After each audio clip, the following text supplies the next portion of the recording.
Hello everyone. उम्मीद आप ठीक होंगे और पढ़ाई अच्छे से कर रहे होंगे।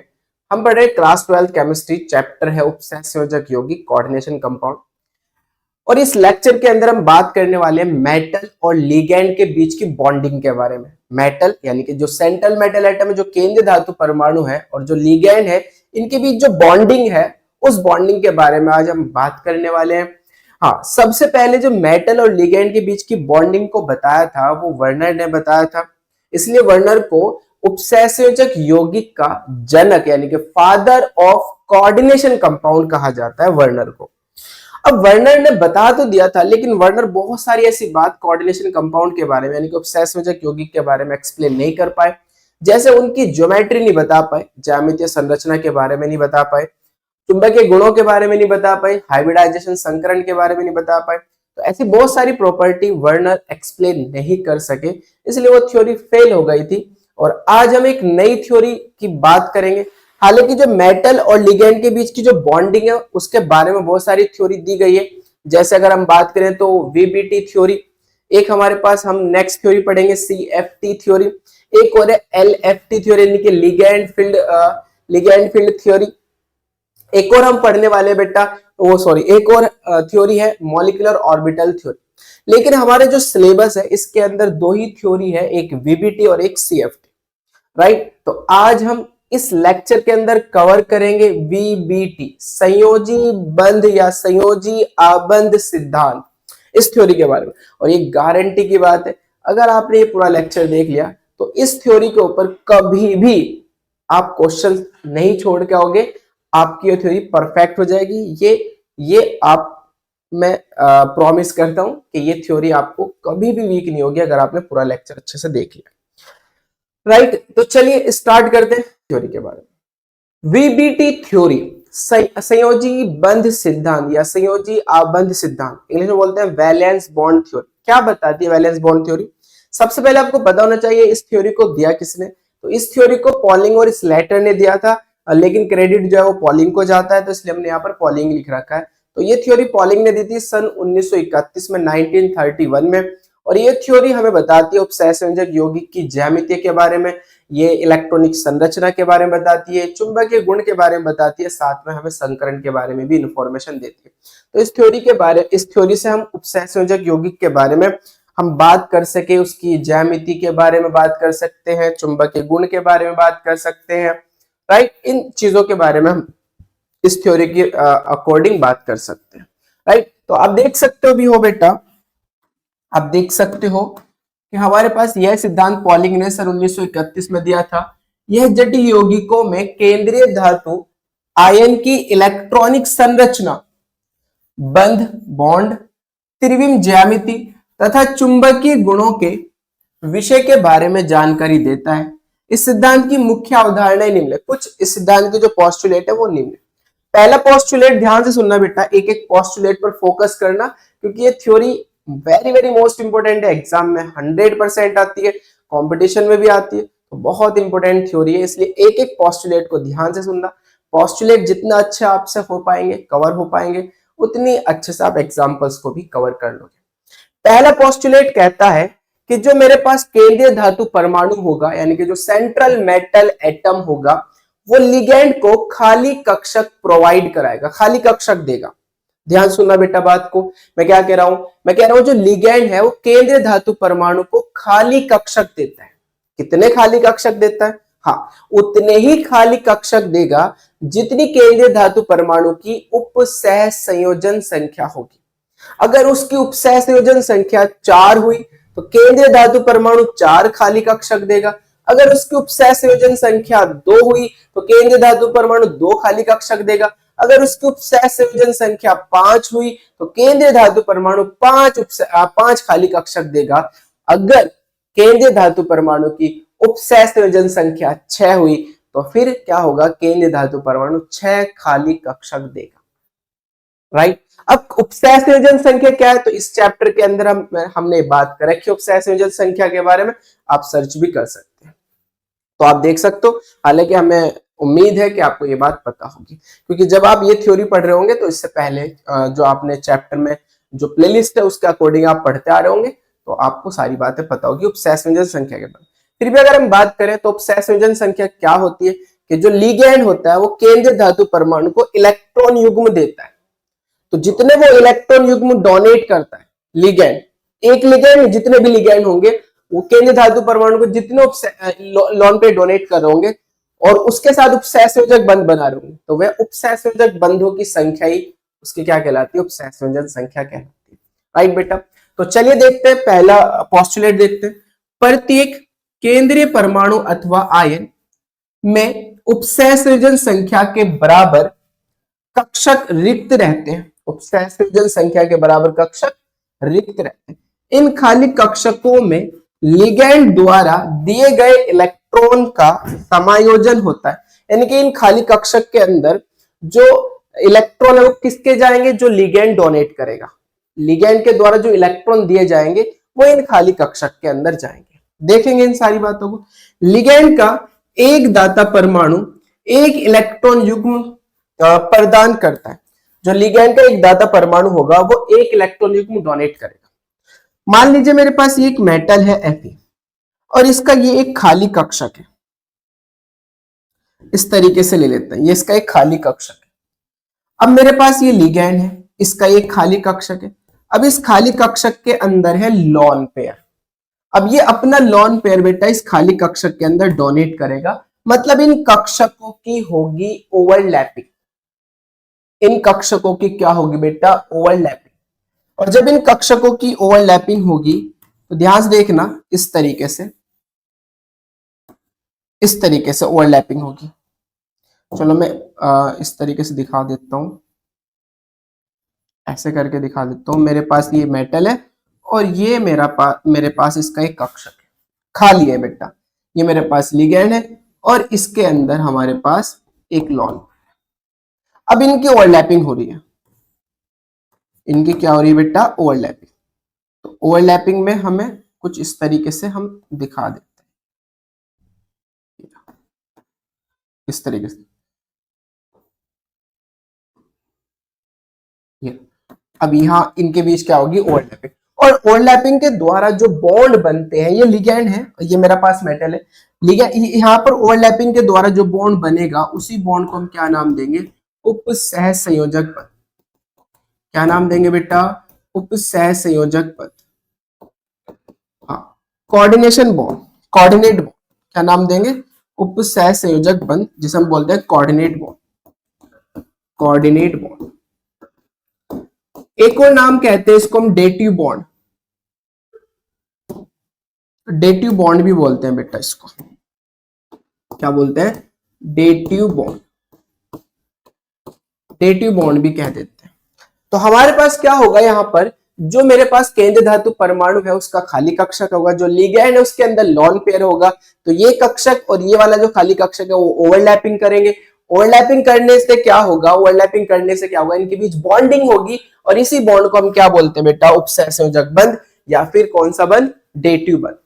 ठीक है, ये बात समझ में आ गई होगी। तो पहला पोस्टुलेट आपका क्लियर हो गया होगा बेटा। पहला पोस्टुलेट क्या कहता है, पता चल गया होगा। पहला पोस्टुलेट में ये है कि जो मेरे पास केंद्र धातु परमाणु है वो लिगैंड को खाली कक्षक देगा, उतने ही खाली कक्षक देता है जितनी उसकी केंद्र धातु परमाणु क्या होती है, उपसहसंयोजन संख्या होती है। क्लियर है, आगे बढ़ते हैं। अब दूसरा पॉइंट देखो बेटा। अब ये जो खाली कक्षक है, ध्यान से सुनना, ये जो खाली कक्षक है वो हमारे पास S हो सकता है, P हो सकता है, D हो सकता है, SPD हो सकते हैं। अब ध्यान से सुनना बेटा, मान लीजिए मेरे पास ये एक मेटल है Fe। अब इसका इलेक्ट्रॉनिक कॉन्फ़िगरेशन अगर मैं बनाऊं तो एटॉमिक नंबर होता है 26, आर्गन 18, यहां पर आएगा मेरे पास 3D 6, 4s2। अब आप जानते हो 4s2 फिल्ड हो गया भाई 18, 2 20 और 6 26। अब 4s में अगर है तो 4p भी तो होगा, 4p भी तो होगा, 4d भी होगा भाई, 4d भी तो पॉसिबल है, 4p भी पॉसिबल। बस हमारे पास इलेक्ट्रॉन नहीं है। ये बात समझ में आ रही है आपको, बहुत बढ़िया भाई। इलेक्ट्रॉन नहीं है, ऐसा मान के चलो एक कमरे है, एक मकान है, उसके अंदर 5 कमरे हैं। एक मकान है, कमरे कितने हैं, 5, आदमी एक है। अब वो एक ही तो कमरे में रहेगा, समझ रहे, 4 कमरे खाली है, लेकिन मकान के अंदर तो 5 ही कमरे कहलाएंगे ना बेटा। ऐसा थोड़े कि अगर वो एक कमरे में रह रहा है तो आप एक ही मकान के अंदर ये कहोगे एक ही कमरा है जी, कमरे तो 5 ही गिनवाओगे ना, आपके को खाली पड़े हैं कि यूज के लिए, राइट। लेकिन अगर यूज करने होंगे तो आप कर सकते हो ना। ऐसे ही बेटा क्या होगा, हमारे पास 4s के अंदर 4p भी है, 4d भी है, बस इनके अंदर इलेक्ट्रॉन ये खाली पड़े हुए, लेकिन अगर यूज करने के लिए हमें जरूरत पड़ी तो हम यूज कर सकते हैं। हाँ, इसको ध्यान सुनना। अब जैसे मैं इनके ऑर्बिटल्स बनाता हूं, s के अंदर एक कक्षक होता है, p के अंदर 3 कक्षक होते हैं, d के अंदर हमारे पास 5 कक्षक होते हैं। अब ये जो कक्षक है इनकी ऊर्जा अलग अलग है, तो मैं कह सकता हूं ये लगभग समान ऊर्जा के कक्षक है, लगभग समान ऊर्जा के कक्षक। इनकी ऊर्जा बेटा क्या है, लगभग समान है, बिल्कुल समान नहीं है, इनकी ऊर्जा क्या है, लगभग समान है। भाई 4s की एनर्जी अलग है, 4p की एनर्जी अलग है, 4d की एनर्जी अलग है, अलग अलग एनर्जी के कक्षक है। अब जब ओवरलैपिंग करेंगे, मान लीजिए लिगैंड अगर ओवरलैपिंग कर रहा है इससे, तो इसके साथ अलग बॉन्ड बनाएगा, अगर लिगैंड इसके साथ बॉन्डिंग कर रहा है इसके साथ अलग बनाएगा, अगर लिगैंड इसके साथ बॉन्डिंग कर रहा है तो इसके साथ अलग बनाएगा। तो यानी कि हमारे पास मान लीजिए लिगैंड में मैंने NH3 लिया, ये भी NH3 और ये भी NH3 मान लीजिए, तो मेटल मेरे पास Fe है, लेकिन 3 NH3 है, तो तीनों अलग अलग बॉन्ड बना रहे हैं। मेरी बात समझ में आई आपकी? मैं समझाता हूं, ध्यान से सुनना बेटा, ध्यान से सुनना इस बात को। मेरे पास मेटल एक है Fe। अब Fe के साथ मान लीजिए 3 NH3 जुड़ रहे। NH3 में नाइट्रोजन के ऊपर होता है एक लॉन पेयर, आप जानते हो, तो ये अपना लॉन पेयर डोनेट करेगा, किसको करेगा, केंद्रीय धातु परमाणु। अब ये केंद्रीय धातु परमाणु जो है वो 3 खाली कक्षक देगा। मान लीजिए एक खाली कक्षक तो हमने कहां से ले लिया बेटा, 4s से, इससे ले लिया, एक ले लिया 4p से मान लो, और एक ले लिया 4d से। अब तीनों की ऊर्जा अलग अलग है, एनर्जी अलग अलग होगी, तो ये अगर इसके साथ ओवरलैपिंग कर रहा है तो ये अलग बॉन्ड बनेगा, ये इसके साथ अगर ओवरलैपिंग कर रहा है तो ये अलग बॉन्ड बनेगा, ये इसके साथ अगर ओवरलैपिंग कर रहा है तो ये अलग बॉन्ड बनेगा, अलग बॉन्ड बने, क्योंकि एनर्जी अलग अलग है। अब इस प्रॉब्लम को, यानी कि मेटल के साथ जो तीनों NH3 है, तीनों की बॉन्डिंग अलग अलग, पर ऐसा पॉसिबल नहीं, ऐसा होता नहीं। तो इसी प्रॉब्लम को दूर करने के लिए एक थ्योरी आई संकरण वाली। और संकरण क्या कहती है थ्योरी, संकरण थ्योरी क्या कहती है कि भाई आपने जो समान, लगभग समान ऊर्जा के कक्षक हैं, इनको क्या कर लो, मिक्स कर लो, इनको मिक्स कर लो, जितने भी आपको कक्षक चाहिए, 4 चाहिए ना, तो 4 कक्षक को मिक्स कर लो। अब जैसे 4 कक्षक को मिक्स करोगे तो समान ऊर्जा के 4 कक्षक मिल जाएंगे आपको। ये बिल्कुल समान ऊर्जा, ये लगभग समान ऊर्जा के कक्षक है,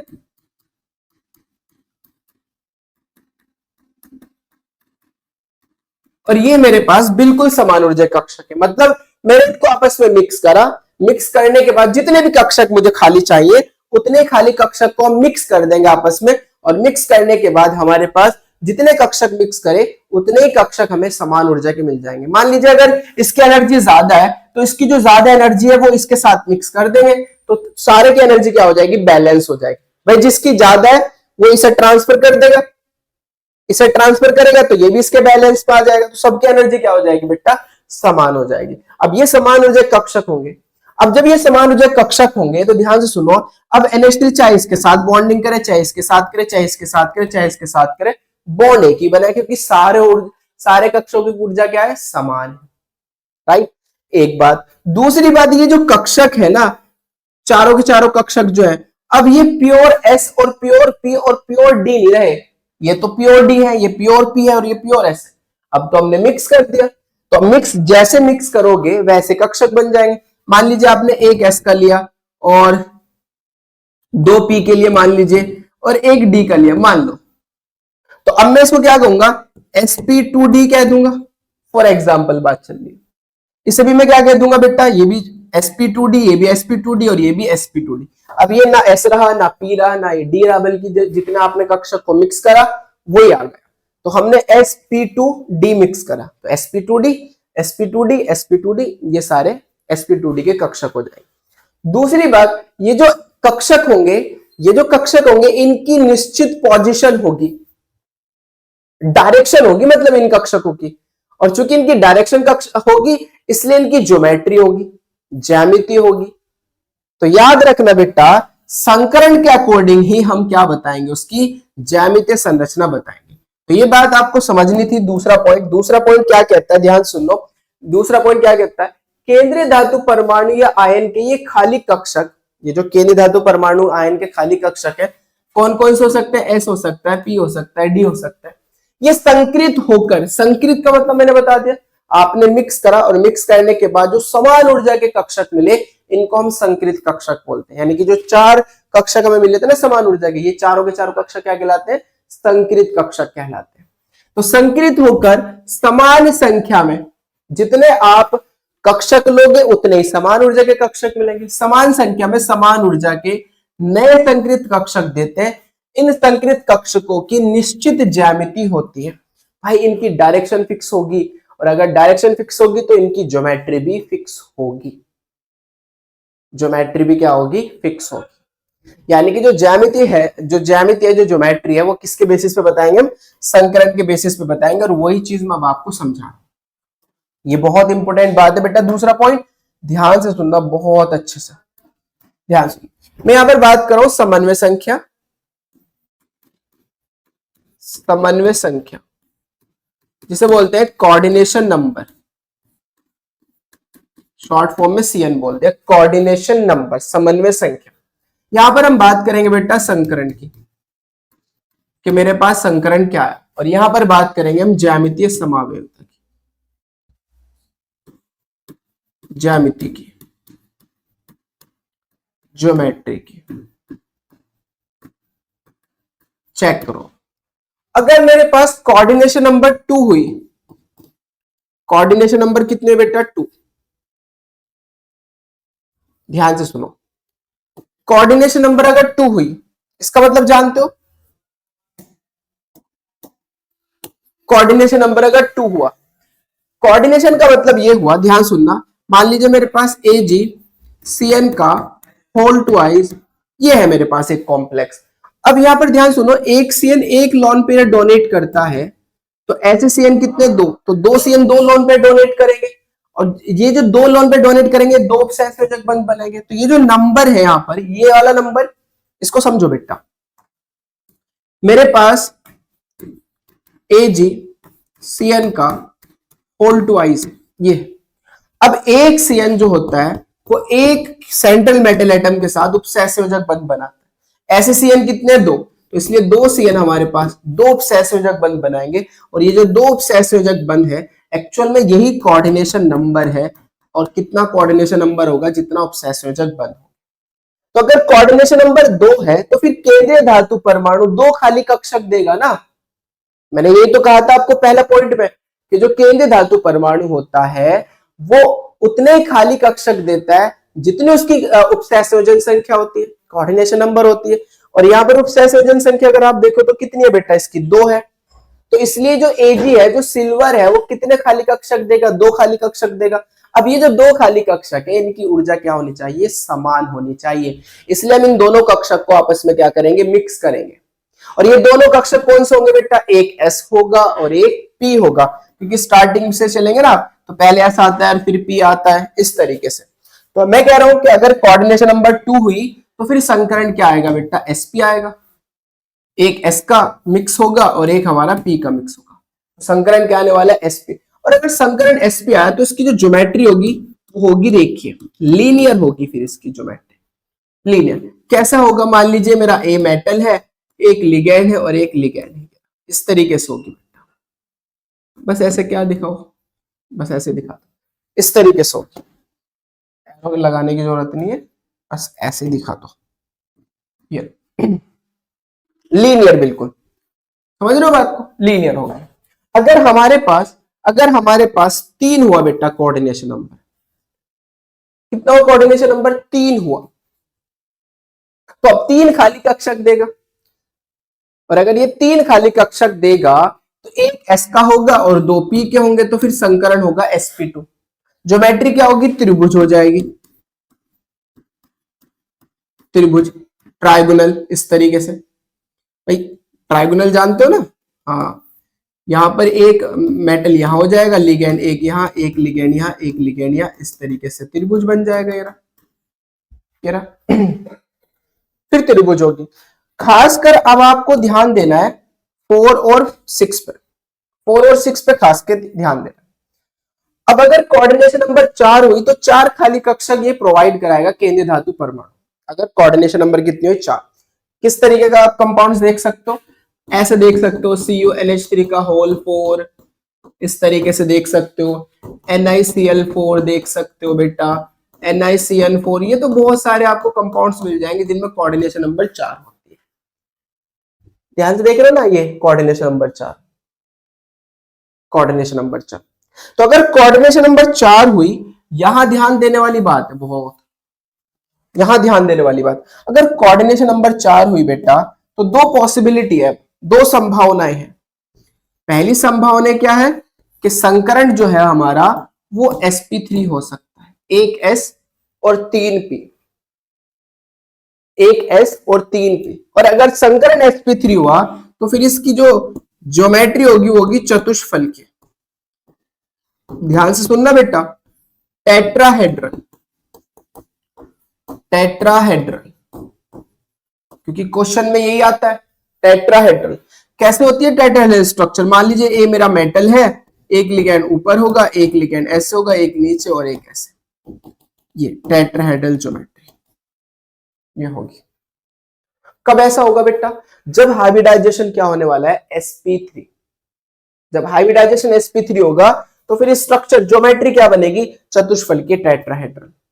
लेकिन अगर हमारे पास इसका संकरण dsp2 हो जाए, एक तो मेरा d, एक s, 2 हो गए, और 2p 4, यानी कि जो 4 खाली कक्षक है उनमें एक तो d का हो जाए, एक s का हो जाए और 2p के हो जाए, तो फिर हमारे पास इसकी जो हमारे पास ज्योमेट्री होगी वो वर्ग समतलीय होगी। फिर ज्योमेट्री क्या होगी, वर्ग समतलीय, square planar, square planar, planar, फिर स्क्वायर प्लेनर होगी। फिर क्या होगी, स्क्वायर प्लेनर। कैसे होती है स्क्वायर प्लेनर ज्योमेट्री? सिंपल है बहुत, इस तरीके से यहां मेरा ए मान लो, ये लिगेंड, ये एक लिगेंड यहां हो गया, एक लिगेंड यहां हो गया, एक लिगेंड यहां हो गया, स्क्वायर प्लेनर, स्क्वायर प्लेनर होगी। कोऑर्डिनेशन नंबर अगर 4 हुआ, 4 पे फोकस करना है, 4 और 6 पे। कोऑर्डिनेशन नंबर अगर 4 हुआ तो पॉसिबिलिटी है संकरण sp3 आ जाए, और अगर sp3 आ गया तो चतुष्फलकीय टेट्राहेड्रल बना के दिखा दी। और अगर कोऑर्डिनेशन नंबर बेटा हमारे पास 4 है तो पॉसिबिलिटी है कि dsp2 हो जाए, और अगर dsp2 होगा फिर ज्योमेट्री क्या होगी, वर्ग समतलीय, वर्ग समतलीय। तो कोऑर्डिनेशन नंबर 4 पर दो पॉसिबिलिटी है, चतुष्फलकीय भी हो सकता है, वर्ग समतलीय भी हो सकता है, यानी कि sp3 भी हो सकता है, dsp2 भी हो सकता है, ये निकालना पड़ेगा। खैर ध्यान सुनते रहो बेटा। अगर कोऑर्डिनेशन नंबर 6 हो जाए, बहुत खास बात चल रही है बेटा, कोऑर्डिनेशन नंबर अगर 6 हो जाए तो यहां भी दो पॉसिबिलिटी है, और वो दो पॉसिबिलिटी क्या है ये ध्यान दो। संकरण हो सकता है sp3d2, एक s का, 3p के 4 और 2d के 6, यही तो है कोऑर्डिनेशन नंबर, तो 6 खाली कक्षक होंगे। अब ये जो 6 खाली कक्षक है जिनमें एक तो s का हो गया, 3p के हो गए, 4 और 2d के, sp3d2, या फिर बेटा हो सकता है d2sp3, d2sp3। अब चूंकि यहां पर जो d के कक्षक है दो वो बाहर वाले यूज हो रहे हैं, बाहर वाले, और अगर बाहर वाले यूज हो रहे हैं इसलिए इस वाले को, अगर ये संकरण आ रहा है तो बाह्य कक्षक बोलेंगे, बाह्य कक्षक, आउटर ऑर्बिटल कॉम्प्लेक्स, या फिर हाई स्पिन उच्च चक्रण, उच्च चक्रण। हालांकि आगे भी पॉइंट में लिख रखा है हमने ये बात, पर यहीं पे भी डिस्कस कर लेते हैं। अगर संकरण sp3d2 हुआ, बाहर वाले डी यूज हुए, तो इस कॉम्प्लेक्स का नाम होगा बाह्य कक्षक जटिल यौगिक, आउटर ऑर्बिटल कॉम्प्लेक्स, या फिर दूसरा नाम होगा हाई स्पिन कॉम्प्लेक्स, उच्च चक्रण जटिल यौगिक। और अगर बेटा अंदर वाले डी यूज हुए, पहले दो डी यानी कि जो खाली कक्षक है वो पहले डी के हैं, दो डी। एग्जाम्पल में सारी बात समझ में आ जाएगी आपको, इसकी टेंशन नहीं लेनी, लेकिन फिलहाल समझ लो। अगर अंदर वाले डी यूज हुए, अंदर वाले डी अगर यूज हो रहे हैं तो इसको कहेंगे हम भाई अंतरिक कक्षक, यानी कि इनर ऑर्बिट कॉम्प्लेक्स, या फिर हम बोलेंगे बेटा निम्न चक्रण जटिल यौगिक, लो स्पिन कॉम्प्लेक्स। अब मैं आपको समझा देता हूं। मेरे पास ये भी मेटल थी ना जिसका एटॉमिक नंबर 26 था, ये 3D हमारे पास 6 4s2 4p 4d ये था। अब मैं जब इसके डी ऑर्बिटल्स बनाता हूं इस तरीके से 3d6, इलेक्ट्रॉन फिल करता हूं 1 2 3 4 5 6, ये ऐसे 4s2 ये ऐसे, 4p खाली है 4d भी खाली है ऐसे। अब ये 4 ऐसे, ये 4p है और ये 4d है। तो बेटा ये जो खाली कक्षक है वो आपको यहां से भी मिल सकते हैं और वो यहां से भी मिल सकते हैं। यही तो बताना चाह रहा हूं। ऐसा हो सकता है कि यहां पर पेयरिंग हो जाए, यहां पर युग्मन हो जाए इस तरीके से 1 2 3 4 5 6 और ये दो खाली कक्षक मिल जाए, ये यहां आ जाए और ये यहां आ जाए, सॉरी ये यहां आ जाए और ये दोनों के दोनों यहां आ जाए इस वाले में। इस तरीके से मान लो, मैं आपको समझा देता हूं कि भाई हमारा ये वाला इलेक्ट्रॉन तो यहां आ गया और ये वाला इलेक्ट्रॉन यहां आ गया, तो ये दोनों खाली हो गए। तो अंदर वाले डी भी यूज हो सकते हैं, ये वाले भी डी यूज हो सकते हैं और ये वाले डी भी यूज हो सकते हैं। अगर अंदर वाले डी यूज हो रहे हैं तो इनको कहेंगे आंतरिक कक्षक इनर ऑर्बिटल या फिर लो स्पिन, और अगर बाहर वाले डी यूज हो रहे हैं तो बाह्य कक्षक या फिर उच्च चक्रण हाई स्पिन। समझ में आ जाएगी बात आपको जब एग्जाम्पल कराएंगे। अच्छा, दोनों ही केस में जो ज्योमेट्री आएगी वो अष्टफल की आएगी, दोनों ही केस में ज्योमेट्री सेम होगी अष्टफल के। कैसी होती है अष्टफल के स्ट्रक्चर? हमारे पास सेंट्रल मेटल एटम है, एक लिगैंड ये, एक लिगैंड ये, एक लिगैंड ये, एक लिगैंड, आपको वर्ग बनाना है और एक लिगैंड ऊपर और एक लिगैंड नीचे। ये होती है अष्टफल के स्ट्रक्चर, ये हमारी अष्टफल के स्ट्रक्चर। समझ में आ रही है बात? हाँ, ये दो पॉइंट हो गए। अब आगे बढ़ते हैं।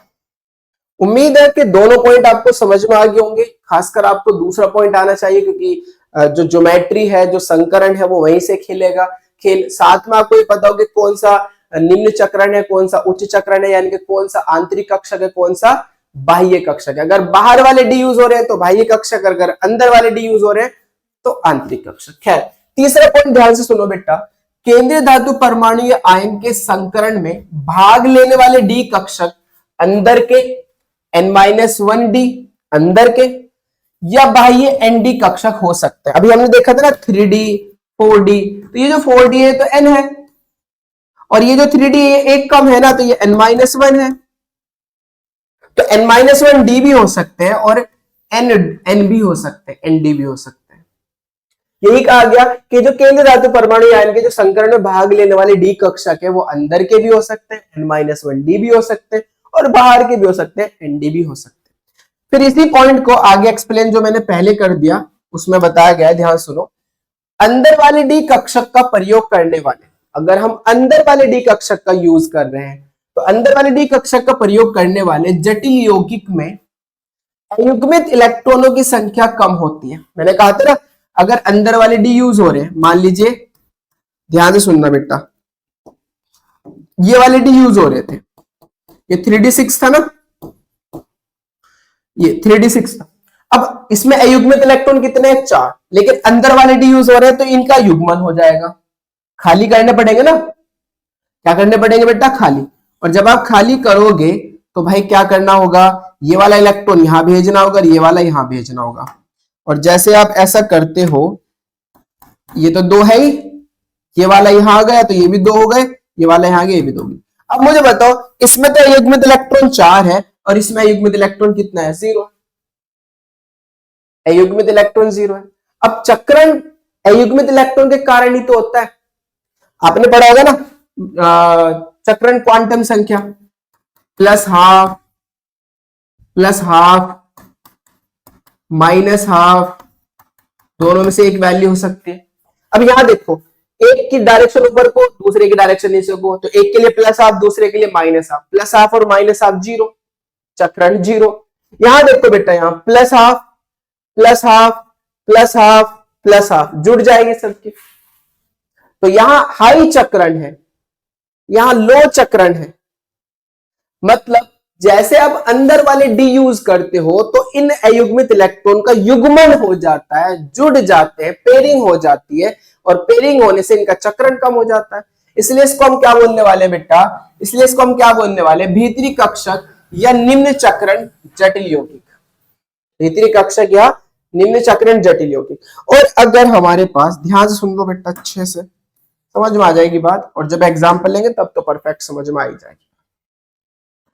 ध्यान से, बाह्य डी कक्षकों का प्रयोग करने वाले जटिल यौगिकों में, जो बाह्य कक्षक है उनका जब हम प्रयोग करेंगे तो उन जटिल यौगिकों में अयुग्मित इलेक्ट्रॉनों की संख्या अधिक होती है, अयुग्मित इलेक्ट्रॉन ज्यादा से ज्यादा होंगे। और अगर अयुग्मित इलेक्ट्रॉन होंगे, इसलिए इनको बाह्य कक्षक आउटर ऑर्बिटल्स या फिर उच्च चक्रण हाई स्पिन जटिल यौगिक कहते हैं। तो अगर बाहर वाले डी यूज हो रहे हैं तो हाई स्पिन है, अंदर वाले डी यूज हो रहे हैं तो लो स्पिन है, अंदर वाले तो आंतरिक, बाहर वाले तो बाह्य। सिंपल सी बात है, आप याद रख सकते हो। आगे बढ़ते हैं बेटा, पांचवा पॉइंट देखो, ध्यान सुनना बेटा। प्रत्येक लिगैंड के पास कम से कम एक कक्षक होता है। भाई लिगैंड जो है वो उसके पास कम से कम एक कक्षक होना चाहिए जिसके पास एकाकी इलेक्ट्रॉन युग्म यानी कि लॉन पेयर होता है। तो कम से कम लिगैंड के पास एक इलेक्ट्रॉन युग्म, एक लॉन पेयर तो होना ही चाहिए। छठा पॉइंट देखो, लिगैंड के केंद्रीय, लिगैंड के केंद्रीय धातु परमाणु या आयन के निकट आने पर, जब लिगैंड केंद्रीय धातु परमाणु के निकट आता है तो निकट आने से क्या होगा, केंद्रीय धातु परमाणु या आयन के खाली संकृत कक्षक, जो केंद्रीय धातु परमाणु के खाली संकृत कक्षक है, वो लिगैंड के भरे हुए कक्षकों के साथ अतिव्यापन करके लिगैंड व धातु के बीच उपसहसंयोजक कोऑर्डिनेट बॉन्ड बनाते हैं। जो स्टार्टिंग में पहला पॉइंट था मैंने वही बताया है कि यहां पर मान लीजिए मेरे पास मेटल है और मेटल का ये मेरा खाली कक्षक है, और ये मेरे पास जो लिगैंड है इसका मेरे पास क्या है, भरा कक्षक है, इसमें लॉन पेयर है। तो जब लिगैंड खाली कक्षक मेटल के पास आता है तो ये आपस में क्या करते हैं, ओवरलैपिंग करते हैं, ओवरलैपिंग करते हैं, इस तरीके से ओवरलैपिंग करते हैं, और ओवरलैपिंग करने से इनके बीच बॉन्डिंग होगी, और वो बॉन्ड कौन सा होगा, उपसहसंयोजक बंध होगा, और उपसहसंयोजक बंध का निर्माण करते हैं। तो ये हमने पहले भी एक्सप्लेन कर ली थी। आगे बढ़ते हैं, पॉइंट नंबर 7 पॉइंट क्या कहता है, ध्यान सुनो। केंद्रीय धातु परमाणु या आयन के अंदर वाले कक्षकों में उपस्थित इलेक्ट्रॉन बंध बनाने में भाग नहीं लेते। जो केंद्रीय धातु परमाणु होता है उसके कक्षकों में भी इलेक्ट्रॉन होते हैं, लेकिन जो केंद्रीय धातु परमाणु के कक्षकों में उपस्थित इलेक्ट्रॉन है वो बंध बनाने में भाग नहीं लेते। केंद्रीय धातु परमाणु के इलेक्ट्रॉन जो है वो बॉन्डिंग में पार्टिसिपेट नहीं करेंगे, ये बात आपको पता हो। आठवां पॉइंट देखो बेटा, ये मोस्ट इंपोर्टेंट पॉइंट है, इसी के बेसिस पर हम बात करेंगे प्रॉपर्टी के बारे में, और जो कि आप जानते हो। क्या जानते हो, डीएनएफ ब्लॉक चैप्टर पढ़ रखा है। तो हमने कहा था अगर एक भी अयुग्मित इलेक्ट्रॉन होगा, तो अगर अयुग्मित इलेक्ट्रॉन हुआ तो उसकी प्रकृति अनुचुंबकीय होगी, पैरामैग्नेटिक होगी, और अगर सारे युग्मित इलेक्ट्रॉन हुए तो उसकी प्रकृति प्रतिचुंबकीय होगी, मतलब डायमैग्नेटिक होगी। तो वही बात कही गई है कि यदि जटिल यौगिक में एक या अधिक अयुग्मित इलेक्ट्रॉन होते हैं तो यह अनुचुंबकीय पैरामैग्नेटिक, तथा यदि सभी इलेक्ट्रॉन युग्मित होते हैं तो यह प्रतिचुंबकीय मतलब डायमैग्नेटिक होता है। ये बात आपको पता होगी। अगर एक भी अयुग्मित होगा तो फिर हम अनुचुंबकीय कहेंगे, अगर सारे युग्मित होंगे तो फिर हम प्रतिचुंबकीय बोलेंगे। आगे बढ़ते नंबर 9, और जो कि सारा का सारा खेल बदलने वाला है, पॉइंट नंबर 9। तो 8वां 9वां पॉइंट बहुत खास है।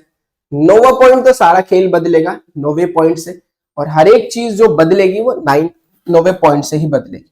इसको समझना बेटा, इसको समझना। मेरे पास ये मेटल था और इसका एटॉमिक नंबर 26 था, ये 3d6 4s2। अब मैं डी के अंदर 5 कक्षक होते हैं, आप सब जानते हैं। 5 कक्षक होते हैं डी के अंदर, 3d6 है। अब मैं अगर कहूं कि इनमें इलेक्ट्रॉन की फिलिंग करो, फिर इलेक्ट्रॉन भरो, 6 कक्षकों के अंदर आपको इलेक्ट्रॉन भरना है, सॉरी 5 कक्षकों के अंदर इलेक्ट्रॉन भरने, और इलेक्ट्रॉन कितने 6, तो आप कहोगे हाँ सर इलेक्ट्रॉन भर देंगे, कैसे? हुंड के नियम के अनुसार। हुंड क्या कहते हैं? हुंड कहते हैं कि समान ऊर्जा के कक्षकों में आप इलेक्ट्रॉन का युग्मन यानी कि इलेक्ट्रॉन का जोड़ा तब तक नहीं बना सकते जब तक कि हर एक कक्षक के अंदर एक एक इलेक्ट्रॉन ना डाल दिया जाए। हमारे पास 6 इलेक्ट्रॉन है, 5 कक्षक है, तो पहले पांचों के पांचों कक्षक में मैं एक एक इलेक्ट्रॉन डालूंगा, उसके बाद ही इलेक्ट्रॉन का जोड़ा बना सकता हूं। 5 डाल दिए है 6, अब मैं छठा इलेक्ट्रॉन बना सकता हूं, विपरीत अपोजिट स्पिन से डाल सकता हूं। यह हुंड का नियम है। ये क्या है बेटा? हुंड का नियम है। किसका नियम है? हुंड का नियम।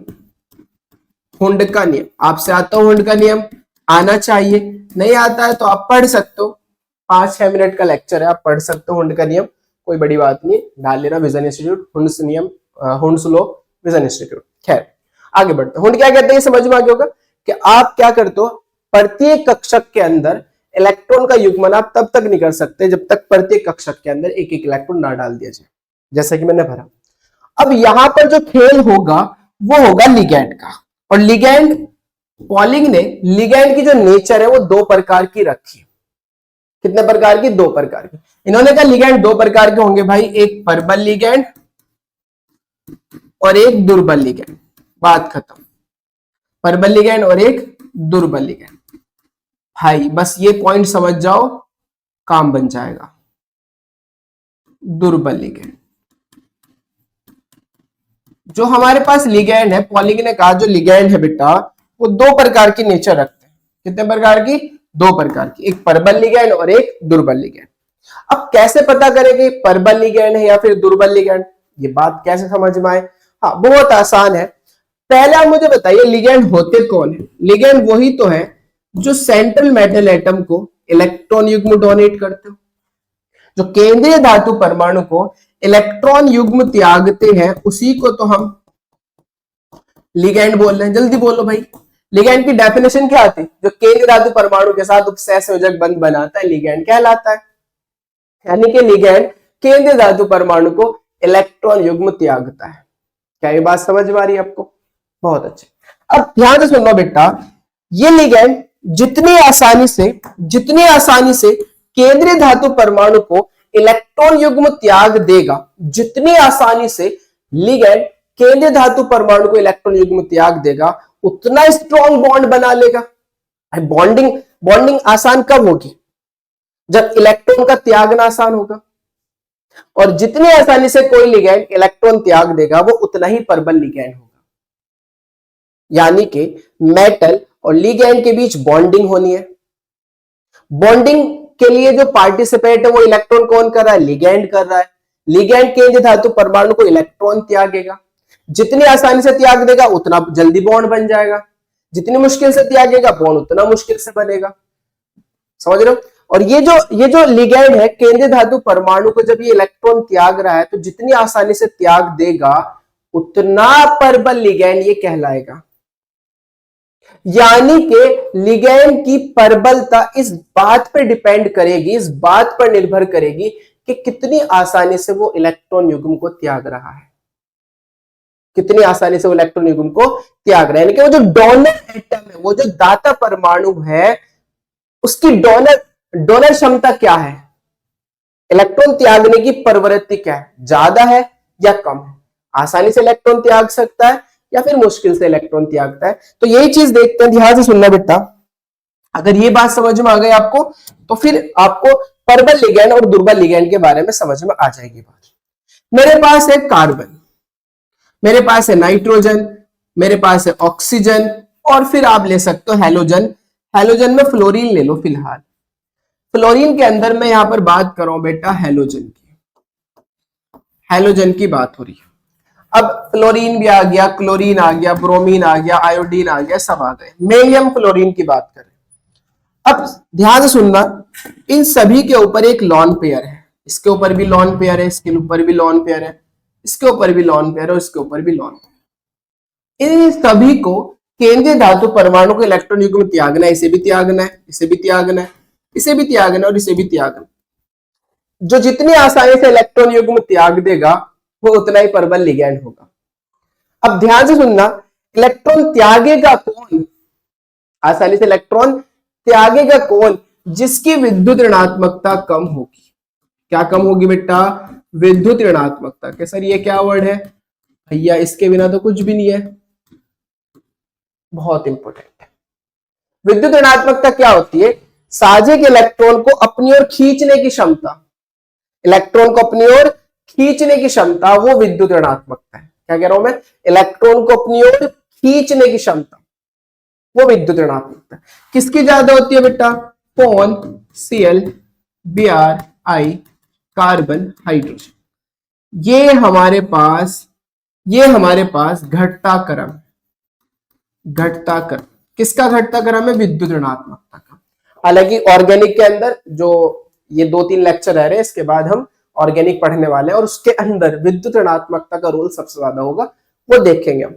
फिलहाल ध्यान सुनो, विद्युत ऋणात्मकता क्या है? साजिक इलेक्ट्रॉन को अपनी ओर खींचने की क्षमता, यानी कि इलेक्ट्रॉन को पकड़ने की क्षमता, पकड़े रहने की क्षमता। इलेक्ट्रॉन को खींचना मतलब इलेक्ट्रॉन को अपने पास रखने की क्षमता, वो विद्युत ऋणात्मकता है। सबसे ज्यादा किसकी होती है? अगर आप यहां पर देख पा रहे हो तो फ्लोरीन की सबसे ज्यादा है। किससे ज्यादा? ऑक्सीजन की, ऑक्सीजन से। ऑक्सीजन की ज्यादा है नाइट्रोजन से, नाइट्रोजन की ज्यादा है Cl से, Cl की ज्यादा, Br से Br की ज्यादा, I से I की ज्यादा है, कार्बन से। मेरे पास डोनर एटम C है, N है, O है, F है। मुझे बताओ इनमें सबसे ज्यादा विद्युत ऋणात्मकता किसकी है? इन चारों में से फ्लोरीन की। विद्युत ऋणात्मकता का मतलब क्या है? इलेक्ट्रॉन को अपनी ओर खींचने की क्षमता, पकड़ने की क्षमता। इसका मतलब फ्लोरीन जो है वो इन इलेक्ट्रॉन को अपनी तरफ खींचेगा, पकड़े रखेगा, और अगर ये पकड़े रखेगा तो ये इसे डोनेट नहीं करेगा। यही तो समझा रहा था मैं आपको भाई। जो इलेक्ट्रॉन को अपनी ओर खींच रहा है, जो इलेक्ट्रॉन को अपनी तरफ खींच रहा है, वो डोनेट क्या करेगा? वो डोनेट नहीं करेगा फिर, यानी कि उसकी डोनेशन पावर कम है, त्यागने की क्षमता कम।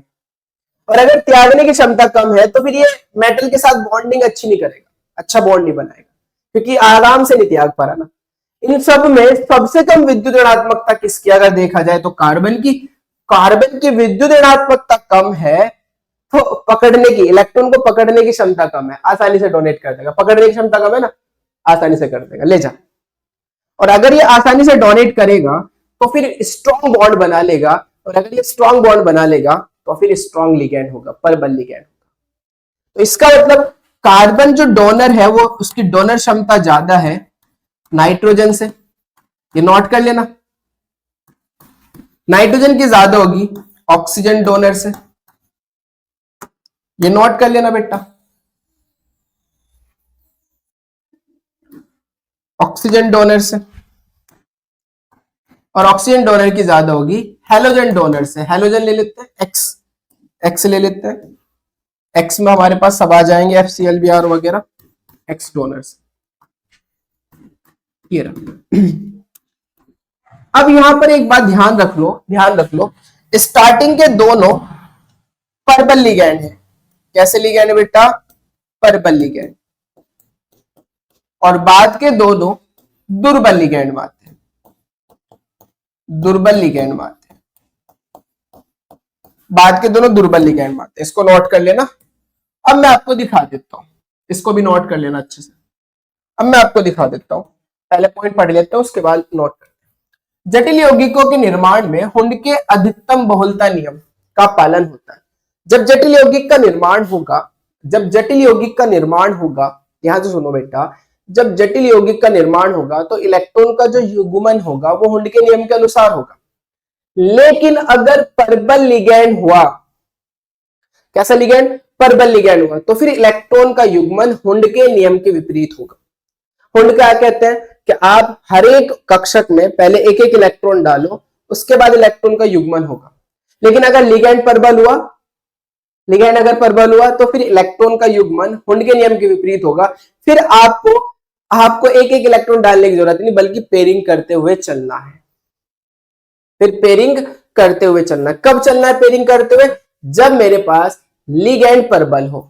इसलिए मुझे पता होना चाहिए कौन परबल लिगैंड है, कौन दुर्बल लिगैंड है, क्योंकि अगर लिगैंड परबल हुआ तो फिर इलेक्ट्रॉन का युग्मन हुंड के नियम के विपरीत होगा, और अगर लिगैंड दुर्बल हुआ तो फिर इलेक्ट्रॉन का युग्मन हुंड के नियम के अनुसार होगा। तो हम मान के चलते हैं कि भाई जटिल यौगिकों के निर्माण में हुंड के अधिकतम बहुलता नियम का पालन होता है, हुंड के नियम का पालन होता है। हुंड के नियम के विपरीत इलेक्ट्रॉन का युग्मन तभी होता है जबकि लिगैंड परबल। कब होगा? जब लिगैंड परबल हो। तो मैं बात कर रहा हूं स्ट्रॉन्ग फील्ड लिगैंड की या परबल लिगैंड की। परबल लिगैंड कौन से होते हैं? परबल ligand, strong field ligand SFL कौन से है भाई? क्या CN माइनस परबल लिगैंड होगा? मुझे बताओ यहां डोनेट कौन करेगा? C डोनेट करेगा इलेक्ट्रॉन, और अगर C डोनेट करेगा तो आपको पता है C डोनर, डोनर क्षमता ज्यादा है तो परबल लिगैंड होगा। CO कैसा लिगैंड होगा? यहां भी इलेक्ट्रॉन कौन डोनेट करेगा? C डोनेट करेगा, तो कैसा लिगैंड होगा? परबल लिगैंड होगा। NH3 कैसा लिगैंड होगा बेटा? परबल लिगैंड होगा। NO2 माइनस कौन डोनेट करेगा इलेक्ट्रॉन? जल्दी बताओ। N डोनेट करेगा बेटा, N डोनेट करेगा। अगर N डोनेट करेगा तो कैसा लिगैंड होगा? परबल लिगैंड होगा। EN कौन डोनेट करेगा? एथिलीन डायमीन, N डोनेट करेगा, इसलिए कैसा लिगैंड होगा? परबल लिगैंड होगा। बहुत है इतने परबल लिगैंड में, यही देखने को मिलेंगे ज्यादातर आपको। तो ये सारे लिगैंड कौन से बेटा? परबल लिगैंड है। CN परबल, CO परबल, NH3 परबल, NO2 माइनस परबल, ये सब परबल लिगैंड। ऐसे आप अगर दुर्बल लिगैंड की बात करो, दुर्बल लिगैंड की, वीक फील्ड लिगैंड, तो दुर्बल लिगैंड में जैसे हमारे पास H2O कौन डोनेट करेगा? ऑक्सीजन डोनेट करेगा, और ऑक्सीजन अगर डोनेट कर रहा है तो वो दुर्बल लिगैंड है। जैसे हमारे पास बेटा आप ले सकते हो F minus, Cl minus, Br minus, I minus, ये सब C2O4 माइनस माइनस, क्योंकि O डोनेट करेगा इसके अंदर। कौन डोनेट करेगा? O। बहुत है इतने, आदि लगा दो यहां पर।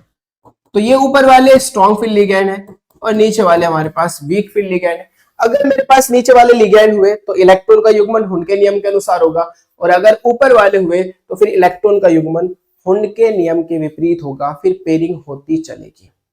क्या ये बात समझ में आती है? बहुत अच्छा, आगे बढ़ते हैं। पास ये कुछ एनसीईआरटी के क्वेश्चंस है, हमने इसलिए इसको ले लिया है ताकि आपको पता चल जाए कि इस थ्योरी के बेसिस पर प्रॉब्लम्स कैसे बनती है। तो एनसीईआरटी ने कुछ क्वेश्चंस दे रखे हैं, वो देखते हैं। चेक करो, हमारे पास पहला क्वेश्चन 9.5 क्या कह रहा है? संयोजकता आबंध सिद्धांत यानी कि VBT के आधार पर समझाइए वर्ग समतलीय संरचना वाला NiCN4 डाइनेगेटिव आयन प्रतिचुंबकीय है तथा चतुष्फल की ज्यामिति वाला NiCl4 डाइनेगेटिव आयन अनुचुंबकीय है। ये समझा रहा है, मतलब NiCl4 डाइनेगेटिव तो हमारा कैसा है? प्रतिचुंबकीय, और ये हमारा कैसा है? अनुचुंबकीय। तो ऐसा क्यों है? VBT थ्योरी के आधार पर मुझे समझाना है, राइट। 9.6 प्रॉब्लम क्या कहती है? NiCl4 डाइनेगेटिव अनुचुंबकीय जबकि NiCO4 प्रतिचुंबकीय, जबकि दोनों के दोनों कैसे हैं? चतुष्फल के, यानी कि दोनों की ज्योमेट्री तो चतुष्फल की है, बट एक अनुचुंबकीय और एक प्रतिचुंबकीय। तो कारण बताना है। तीसरी प्रॉब्लम क्या है? FeH2O6 ट्राइपॉजिटिव परबल अनुचुंबकीय जबकि FeCl6 ट्राइनेगेटिव दुर्बल अनुचुंबकीय समझाइए। तो मुझे ये परबल और ये दुर्बल है, इसके बारे में बताना है। 9.8 प्रॉब्लम क्या कहती है? समझाइए कि CONH36 ट्राइपॉजिटिव एक आंतरिक कक्षक संकुल इनर ऑर्बिटल कॉम्प्लेक्स, बात हुई थी ना, हाँ, जब अंदर वाले डी यूज होंगे, यानी कि यहां पर संकरण क्या आना चाहिए? D2sp3। हाँ, जबकि NiNH36 डाइपॉजिटिव एक बाह्य कक्षक संकुल आउटर ऑर्बिटल कॉम्प्लेक्स, आउटर में मतलब D बाहर वाले यूज होंगे, तो यहाँ पे संकरण क्या आना चाहिए? sp3d2 आना चाहिए, है। तो ये बताना है ऐसा क्यों है भाई। 9.9 प्रॉब्लम क्या कहता है? वर्ग समतलीय PtCN4 डाइनेगेटिव आयन में अयुग्मित इलेक्ट्रॉनों की संख्या बतलाइए। मुझे इसके अंदर अयुग्मित इलेक्ट्रॉनों की संख्या बताने के कितने अयुग्मित इलेक्ट्रॉन होंगे। 9.10 प्रॉब्लम क्या है बेटा? क्रिस्टल क्षेत्र सिद्धांत CFT, यह हालांकि नेक्स्ट थ्योरी के बेसिस पर है, पर हम कर सकते हैं, को प्रयुक्त करते हुए समझाइए कि कैसे हेक्सा एक्वा मैग्नीज, मतलब हमारे पास MnH2O6 डाई पॉजिटिव, ये है। Hexa aqua manganese second ion में 5 अयुग्मित इलेक्ट्रॉन है, बताना है कि इसके अंदर 5 अयुग्मित इलेक्ट्रॉन है। जबकि हेक्सासाइन यानी कि H2 की जगह Cl लगा दो बस, Mn CN6 4 नेगेटिव आ जाएगा, CN6 4 नेगेटिव। आयन में केवल एक ही अयुग्मित इलेक्ट्रॉन है, तो इसका कारण बता रहे। तो ये कुछ प्रॉब्लम्स है जिनमें से एक एग्जाम्पल में लूंगा, बाकी एग्जाम्पल हम नेक्स्ट लेक्चर के अंदर देखेंगे। तो एक एग्जाम्पल ले लेते हैं हम। सबसे पहले बात करते हैं बेटा हम इसके बारे में, हम बात करें टेट्रासाइनोनिकेलेट सेकंड आयन के बारे में। कॉम्प्लेक्स है NiCN4 डाइनेगेटिव। ध्यान से सुनना, इसे नोट कर लेते हैं। हमारे पास NiCN4 डाइनेगेटिव। इसमें सबसे पहले क्या करना है आपको, स्टेप बाय स्टेप चलना है। सबसे पहले हम बात करते हैं बेटा धातु की ऑक्सीकरण संख्या की। धातु की ऑक्सीकरण संख्या की मैं बता रहा हूं आपको क्या करना है। धातु की ऑक्सीकरण संख्या की बात करनी है। फिर हमें क्या करना है, फिर हमें बेटा करना है इलेक्ट्रॉनिक विन्यास बनाना है। उस मेटल का केंद्रीय धातु परमाणु को इलेक्ट्रॉनिक विन्यास लिखना है। ये 2 बात करनी है। तीसरी बात आपको करनी है लिगैंड के बारे में, कि लिगैंड परबल है या फिर दुर्बल है। लिगैंड कैसा है, परबल है या फिर दुर्बल है, उसके बारे में बात करनी। और चौथी बात हम बात करेंगे फॉर्मेशन की, कॉम्प्लेक्स फॉर्मेशन की। चौथी बात करेंगे कॉम्प्लेक्स फॉर्मेशन की। और जैसे कॉम्प्लेक्स की फॉर्मेशन हो जाती है, फिर जो प्रॉब्लम वो पूछ रहा है उसकी बात कर लेंगे। अगर वो ज्यामिति की बात कर रहा है तो ज्यामिति बता देंगे, अगर वो बेटा चुंबकीय गुण की बात कर रहा है तो चुंबकीय गुण बता देंगे। जैसे कि आप देख सकते हो, सबसे पहले हम यहाँ बात करते हैं NiCN4 डाइनेगेटिव में। मैं बात कर रहा हूं Ni की ऑक्सीकरण संख्या की, कि Ni की ऑक्सीकरण संख्या क्या है, निकाल लेते हैं बेटा। हम जब निकालते हैं, ध्यान से सुनना, ये जो मेरे पास कॉम्प्लेक्स है, इसकी जो ऑक्सीकरण संख्या है, इसकी जो ऑक्सीकरण संख्या है वो बराबर होगी कॉम्प्लेक्स पर उपस्थित आवेश के। कॉम्प्लेक्स पर उपस्थित आवेश जितना होगा उसके बराबर होगी इस उपसंयोजक की ऑक्सीकरण संख्या का बीजगणितीय योग। अब मैं Ni की निकालने, तो मैं Ni को x मान लूंगा, प्लस Cn पे -1 चार्ज होता है तो Cn की -1 होती है ऑक्सीकरण संख्या। कितने Cn है बेटा, 4 है, इसलिए 4 से गुना करूंगा। और बराबर होगी इस पूरे कॉम्प्लेक्स पर उपस्थित आवेश की। कितना है, -2, तो -2। तो x माइनस की 1 की गुना 4 से करेंगे तो -4 बराबर -2। -4 उधर जाए कैसा हो जाएगा, +4। तो +4 और -2 फाइनली क्या आएगा, +2। तो इसका मतलब यहां पर जो Ni है वो +2 ऑक्सीकरण अवस्था में है। तो इसको हम लिख देंगे, इस बात को हम लिख देंगे। क्या लिखेंगे इस बात को हम, देखो लिखते हैं, लिख देते हैं। अब लिखोगे इस जटिल आयन में,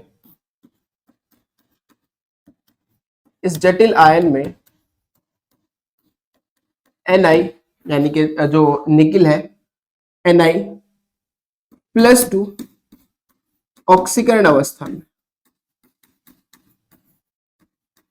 ऑक्सीकरण अवस्था में। सबसे पहले आपको ये बात लिखनी, और जैसे आप ये बात लिख लोगे तो इसका इलेक्ट्रॉनिक विन्यास बनाना है, बस आपको क्या करना होता है। अब ध्यान सुनो, Ni परमाणु क्रमांक होता है 28 निकिल का, कितना होता है 28। इसका इलेक्ट्रॉनिक कॉन्फ़िगरेशन अगर हम बनाए तो आर्गन 3d8 4s2 सिखा रखा है, DNF ब्लॉक भी हमने पढ़ लिया, और उपसहसंयोजक यौगिक चल रहा है। ये है मेरे पास इलेक्ट्रॉनिक विन्यास। लेकिन मुझे चाहिए Ni करनी, मुझे चाहिए Ni डाई पॉजिटिव, क्योंकि Ni जो है वो यहाँ पर डाई पॉजिटिव ऑक्सीडेशन स्टेट में है, इसलिए मैं बात करूंगा Ni डाई पॉजिटिव की। Ni di positive. अब डाई पॉजिटिव का मतलब है कि भाई साहब में से 2 इलेक्ट्रॉन निकले हुए हैं, भाई साहब ने 2 इलेक्ट्रॉन त्याग रखे हैं। निकलने कितने इलेक्ट्रॉन, 2 इलेक्ट्रॉन त्याग रखे हैं। इलेक्ट्रॉन हमेशा निकलते हैं बाहरी कक्षा से, और बाहरी कक्षा यहां पर कौन सी है, चौथी कक्षा, इसलिए चौथी कक्षा से 2 इलेक्ट्रॉन निकल जाएंगे। तो यहां मैं बोल सकता हूं बस मेरा क्या बचेगा, 3d8 बचेगा। 4s क्या हो जाएगा, 0 हो जाएगा, क्योंकि 4s से इलेक्ट्रॉन निकल रहा है। अब आप जानते हो 4s तो है, 4p भी तो होगा, खाली है वो अलग बात है, लेकिन 4p होगा जरूर, ये 4p। 4p होगा जब। अब मैं क्या करूंगा, इनके कक्षक लिख दूंगा नीचे। डी के अंदर 5 कक्षक होते हैं, इसी तरीके से आप इसको जगह छोड़ दो। यहां 4s का कक्षक बना लोगे, ये 4s 0 है। यहां 4p के 3 कक्षक बना लोगे इस तरीके से, ये 4। अब इलेक्ट्रॉन कितने बेटा हमारे पास, 8 इलेक्ट्रॉन है। कितने हैं, 8 इलेक्ट्रॉन, राइट। ये ऑकवर्ड सा लग रहा है तो इसलिए हम इसको यहां पर 3d8 लिख लेते हैं, यहां पर Ni डाई पॉजिटिव, यही होगा ना। अब ध्यान सुनना बेटा, 8 इलेक्ट्रॉन है हमारे पास, 8 इलेक्ट्रॉन की फिलिंग करो। हुंड के नियम के अनुसार करनी है, क्योंकि अभी लिगैंड की बात नहीं हो रही, इसलिए अभी हुंड के नियम के अनुसार करनी है। तो 1 2 3 4 5 6 7 8 फिल कर दिए। 4s 0 है, 4p भी 0 है। अब बात करते हैं लिगैंड की। अब बात करेंगे, अब लिगैंड की बात करेंगे तो आप मुझे बताओ लिगैंड कौन है, यहां Cn। इलेक्ट्रॉन कौन डोनेट करता है, C। और C कैसा लिगैंड है, परबल। C स्ट्रॉन्ग, C की डोनर क्षमता ज्यादा है, इसलिए C वाला जो डोनर क्षमता ज्यादा होने की वजह से बॉन्ड मजबूत बनाता है, इसलिए वो हमारा परबल लिगैंड होगा। तो हम कहेंगे भाई Cn माइनस परबल लिगैंड होता है। Cn माइनस कैसा लिगैंड होता है बेटा, परबल लिगैंड होता है। इसलिए इलेक्ट्रॉन का युग्मन, जो इलेक्ट्रॉन की पेयरिंग होगी, हुंड के नियम के विपरीत होगी। हुंड के नियम के विपरीत होती है। बात समझ में आ गई होगी अब आपको, आ गई या नहीं आ गई भाई। चूंकि Cn माइनस जो है वो एक परबल लिगैंड है, और अगर परबल लिगैंड होगा तो फिर इलेक्ट्रॉन का युग्मन हुंड के नियम के विपरीत होगा। हुंड के नियम के विपरीत क्या है, हुंड ने तो कहा था भाई आप इलेक्ट्रॉन जो है वो एक एक इलेक्ट्रॉन डालो तब इलेक्ट्रॉन का युग्मन करो, लेकिन हुंड के नियम के विपरीत क्या होगा, ये जो इलेक्ट्रॉन है पेयरिंग होती हुई चलेगी। यहां भी 2, यहां भी 2 4, यहां भी 2 6 और यहां भी 2 8, और 8 ही इलेक्ट्रॉन थे, तो पेयरिंग होती हुई चलेगी। तो अब मैं यहां पे बना रहा हूं, ध्यान से देखो बेटा, Ni डाई पॉजिटिव, पेयरिंग होती हुई चलेगी भाई, ध्यान से देखना, पेयरिंग होती हुई चलेगी। 1 2 3 4 5, ये रहा 3d8, पेयरिंग होती हुई चलेगी। ये 4s, ये 4p, खाली है भाई या खाली है, इलेक्ट्रॉन नहीं है हमारे पास, खाली। चलो भरो, 1 2, पेयरिंग होती हुई चलेगी, 3 4 5 6 7 8, खाली है ना। अब यहां पर बात खत्म होगी, पेयरिंग हो गई स्ट्रॉन्ग फील्ड लिगैंड की वजह से।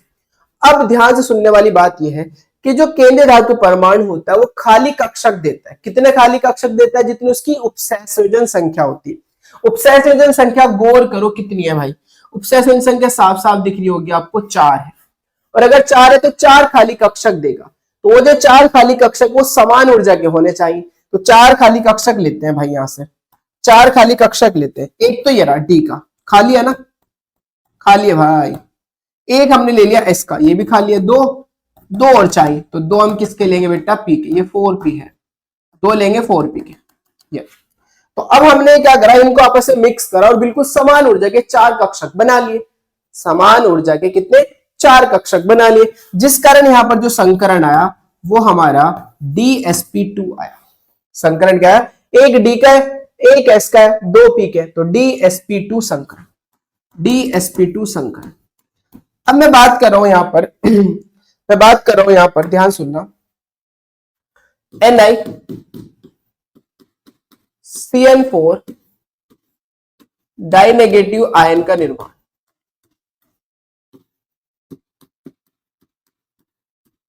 इसकी फॉर्मेशन की बात करें कि इस कॉम्प्लेक्स की फॉर्मेशन की। अब मेरे पास ये जो निकिल मेटल है और मेटल के पास जो हमारे पास कक्षक है बेटा, अब ध्यान से देखना, बहुत अच्छे से देखना बेटा, ये मेरे पास 3d है, ये मेरा 4s है, ये मेरा 4p है। अब यहां पर जो इलेक्ट्रॉन है वो तो है भैया ये वाला, वो तो है किसके, हाँ निकिल मेटल के अपने। अब मेरे पास ये जो 4 खाली कक्षक मेटल ने दिए हैं, इन चारों के चारों खाली कक्षक के अंदर इलेक्ट्रॉन डोनेट करेगा Cn। Cn माइनस, एक यहां करेगा खाली कक्षक में तो करेगा, एक यहां करेगा और एक हमारा यहां करेगा, ये रहा, खत्म बात। जिससे हमारे पास किसका निर्माण हो जाता है, NiCN4 डाइनेगेटिव का निर्माण हो जाता है। चार खाली कक्षक में इलेक्ट्रॉन डोनेट करते हैं। अब हम बात करते हैं यहां पर इसकी इसकी बात करते हैं संकरण की। मुझे बताओ संकरण क्या है? संकरण आया भाई, संकरण DsP2 है, संकरण है हमारा DsP2। दूसरी हम बात करते हैं बेटा यहां पर, दूसरी बात करते हैं हम यहां पर ज्यामिति। ज्यामिति बताओ ज्यामिति क्या होगी? अगर संकरण DsP2 है तो वर्ग समतली होगी ना, तो आप लिखोगे इसकी ज्यामिति, इसकी ज्यामिति क्या होगी? वर्ग समतलीय होगी। साफ साफ दिख रहा होगा आपको, क्योंकि संकरण आया हमारे पास, चेक कर सकते हो। संकरण क्या है हमारे पास? DsP2। अगर संकरण DsP2 होगा तो फिर ज्योमेट्री क्या होने वाली है? वर्ग समतली। अगर संकरण sp3 होता तो ज्योमेट्री क्या आती? चतुष्फलकीय। ये सिंपल सी बात है, आपको दूसरे नियम में बता देता है। इसकी ज्यामिति वर्ग समतलीय होगी। कैसी होगी आप देख भी सकते हो। ये मेरा निकिल है, यहां Cn माइनस, यहां Cn, यहां Cn और यहां Cn, इस तरीके से, और पूरे कोष्ठक के ऊपर डायनेगेटिव चार्ज। ये होगी ज्योमेट्री। तीसरा बेटा, तीसरी हम बात करते हैं अब इसकी प्रकृति की, चुंबकीय प्रकृति। चुंबकीय प्रकृति बताओ इसकी चुंबकीय प्रकृति क्या होगी? आप देख सकते हो क्या इसके अंदर फॉर्मेशन वाले में देखना है? फॉर्मेशन वाले में कहा देखना है? फॉर्मेशन, यही तो ही फॉर्मेशन। हाँ, तो अब फॉर्मेशन वाले में बताओ क्या इसके अंदर एक भी अयुग्मित इलेक्ट्रॉन है? सिंगल इलेक्ट्रॉन है क्या? नहीं है ना, सारे के सारे इलेक्ट्रॉन क्या है? युग्मित है। क्योंकि सारे के सारे इलेक्ट्रॉन युग्मित है, इसलिए इसकी प्रकृति क्या होगी? प्रतिचुंबकीय होगी, डायमैग्नेटिक होगी। आप कहोगे सभी युग्मित इलेक्ट्रॉन की उपस्थिति, सभी युग्मित इलेक्ट्रॉन के कारण इसकी प्रकृति कैसे होगी बेटा? प्रतिचुंबकीय होगी।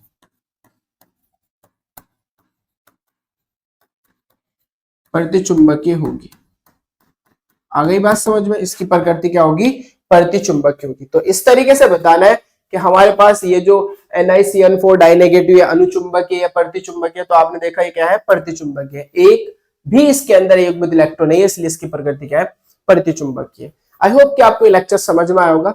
अब इसका हम एक सेकंड पार्ट लेंगे जिसके अंदर हम एग्जांपल्स लेंगे, बस सिर्फ एग्जांपल्स, यानी कि जो क्वेश्चंस हमने देखे उनको हम एक्सप्लेन करेंगे। तो वेट कीजिए दूसरे लेक्चर के लिए, दूसरे पार्ट के लिए।